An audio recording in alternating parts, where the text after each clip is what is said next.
out there, this is the newspaper review here on TAF TV, where we give Nigerians the opportunity to air out their views in regards to the headlines that are making rounds on our newspaper. Ayo Keme is my name. Now before we hit to the streets, let's first look into the headlines and see what the headline has for us this morning. Now today being 27th of June 2024, first on our headline this morning we're considering the nations. And on the front page of the nations here, it says, bank faces tough conditions in receptualization drive. Details of that is found on the front page of the Nation's newspaper. Sub-story under here reads, federal government moves to Avert shutdown of Varsities. Details of that is found on page 4. Obiano, Anambra state funds were paid into private companies' accounts. Details of that is found on page 3. Politics of bitterness destroying rivers, says Fubara. Details of that is found on page 2. And on page 4 we have President not discriminating against North, says Shetima. You can read that up on page 4 of the Nation newspaper. Abia to clear 16.5 billion salary arrears. That's quite an interesting one. Details of that is found on page 5. Renewed Hope Estate kicked off in Ebonyi. Details of that is still found on page 5. Alright, still on the Nations, on page 2 we are seeing Niger Delta to discuss Tinubu's plan at NDDC summit. You can read that up on page 2, like I earlier said. Man arrested for same-sex in Anambra. Interesting story on page 5. Resident seeks addition on East-West Road. Details of that is still found on page 5. And lastly, on the Nations, we have on page 4, it says, Cardoso economy attracted 24 billion foreign exchange inflows in first quarter. Details of that is found on page 4 of the Nation newspaper. Next on the headline this morning, we're considering the Punch. And on the front page of the Punch, it says, Dangote refinery, crude supply crisis threatens oil. Oil investment, operators wants federal government. Details of that is found on page 22 of the Punch newspaper. Stress tests on banks necessitated recapitalization, says CBN. Details of that is found on page 21. Government, Asuu meet to avert strike in Varsities. Details of that is found on page 2 of the Punch newspaper. Federal government, bank begins talk on nationwide broadband rollout. Details of that is found on page 21. 423 billion theft. Erufai sues Kaduna Assembly challenges probes. Details of that is found on page 7. Moving on, still on the Punch, we have Tinubu backs NDLEA to end drug abuse trafficking.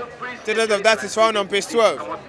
NNPC uncovers another 165 illegal refineries. Details of that is found on page 26.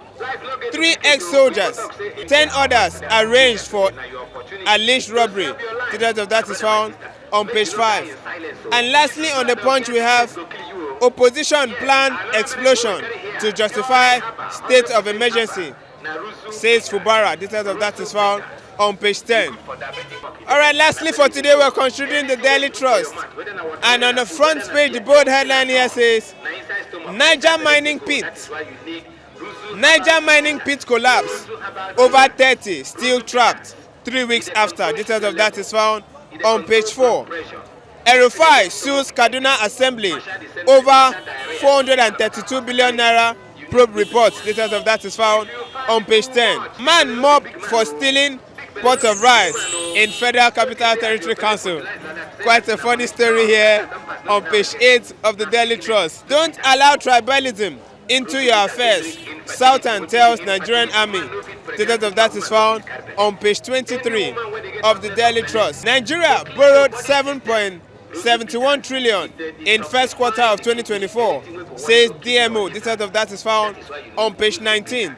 6 students drowned in Kaduna River after exams. Quite a side story here on page 23 of the Daily Trust. Kenya's president drops tax hike after deadly unrest. Quite an interesting story to read up here on page 3 of the Daily Trust. All right, that's all we have for you in regards to the headlines that are making rounds this very morning. Now let's hit to the streets and hear the reactions of Nigerians in regards to these headlines that are making rounds. Do well to stay tuned.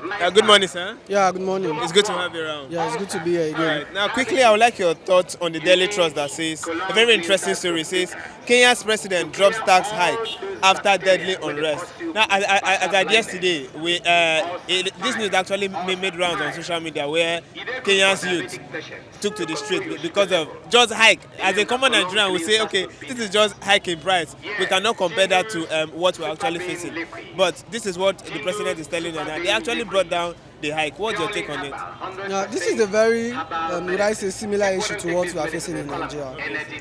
Owing to the fact that every government that comes into power comes with different promises and telling the people that this is what we are coming to do for you. And I feel like the same problem that we are suffering in the past government could likely said to be the same problem that every African country is facing in terms of economy, and at what expense are we living?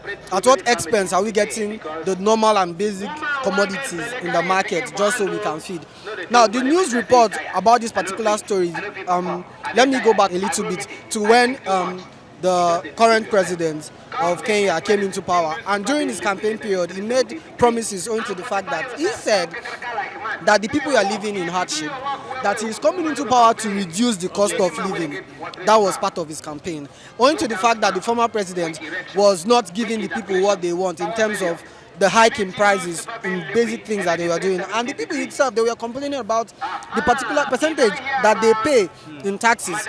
Now, coming down to this protest, as at I think 2 weeks ago, the House members, and owing to the fact that what we do in Africa is just wake up one morning and implement bills that don't favor the people that vote you into power. The percentage taxes of each citizens and their businesses will be increased.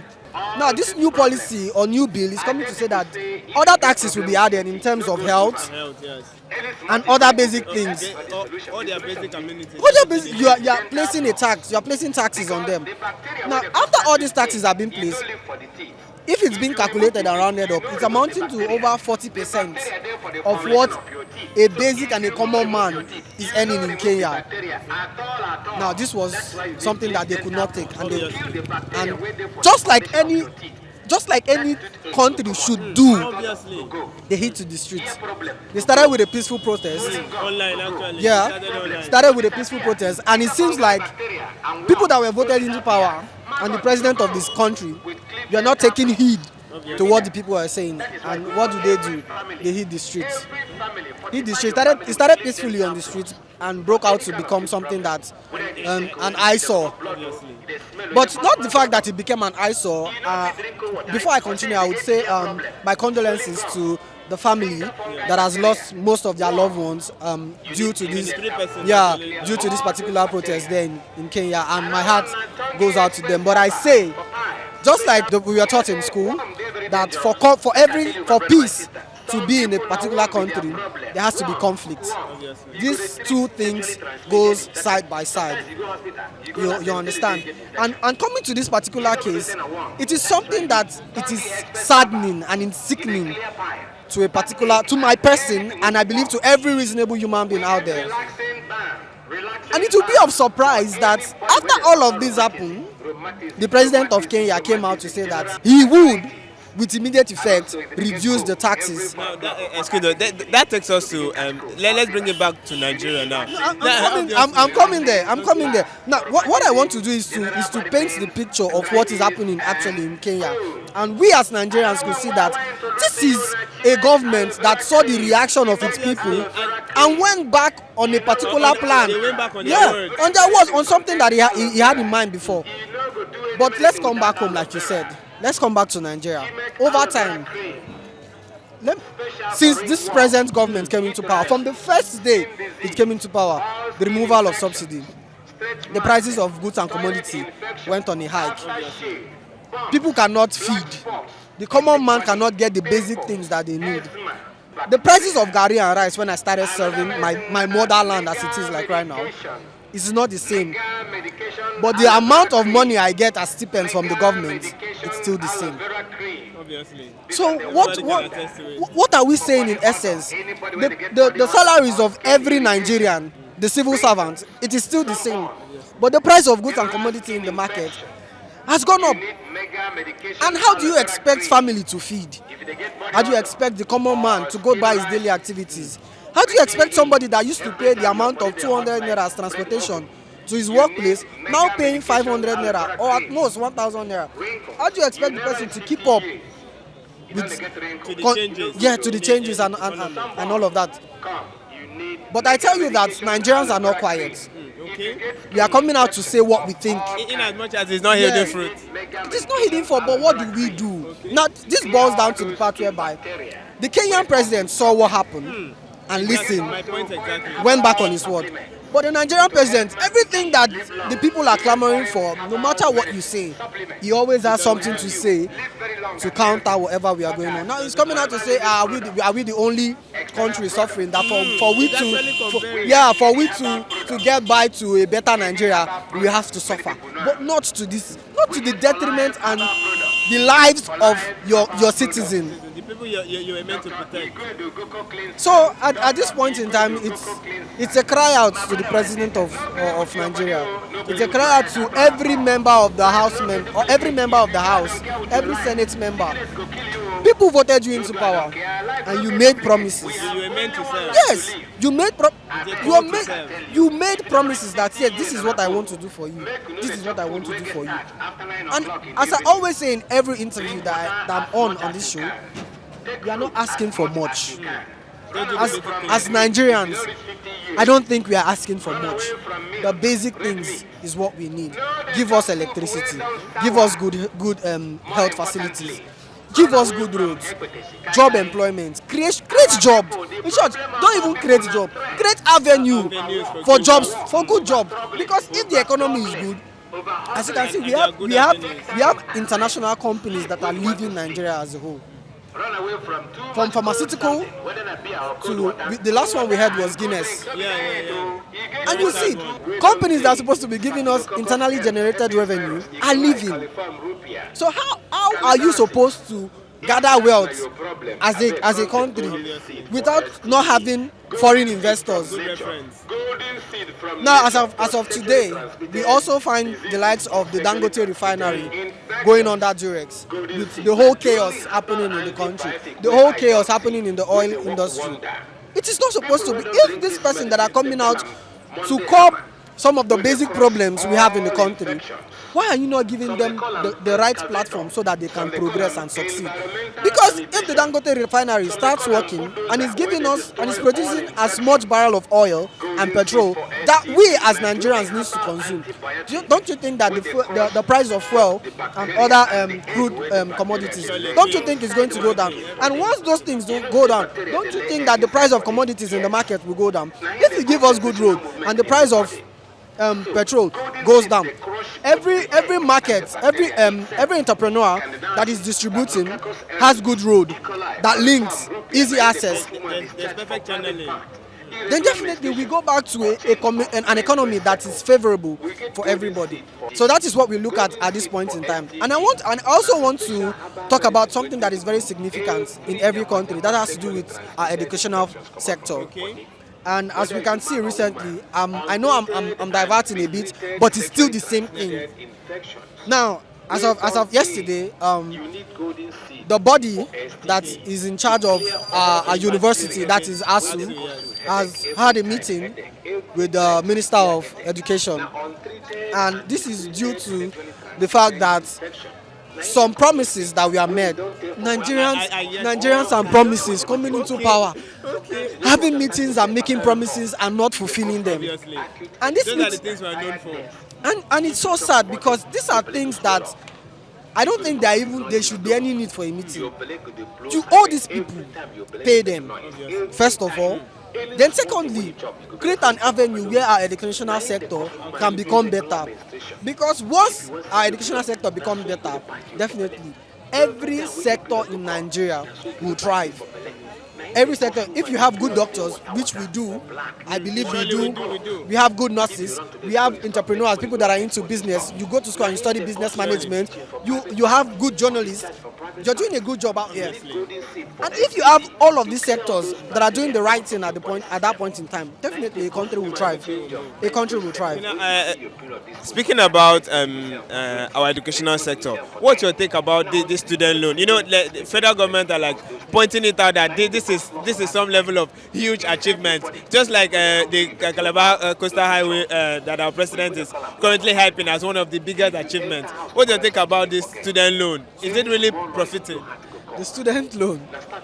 Sorry, I'm smiling, and basically I'm not a beneficiary to that loan. As a patriotic, would I say it would have been a good idea if this money is being channeled to something else? Something else still in the same educational sector. Reduce the cost. Now they tell us education is free. Why are you giving loans? That the student will have to pay back. And if they don't pay back, they will hold their certificate. Reduce the cost. Reduce the cost. Education is learning. Give these people avenues to learn.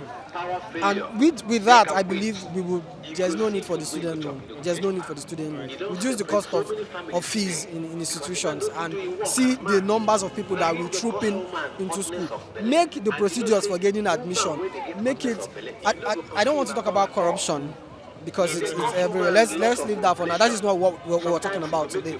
But just make the ease of getting into school and the process of education in Nigeria, make it favorable for everybody and see what turns out. Just like your words, let them give us the basic things. The basic things, that is all you clamor for. Thank you very much. Thank you very much. All right, we've come to the end of our newspaper review here on TAF TV. You have been opportune to hear what Nigerians got to say in regards to these particular headlines that are making rounds this very morning. Remember, you also can be part of this show. Do well to follow us up on all our social media handles. And if you're here to subscribe, please subscribe so that you get notified each time we drop videos like this. My name is Okeme, and this has been the newspaper review here on TAF TV. See you next time.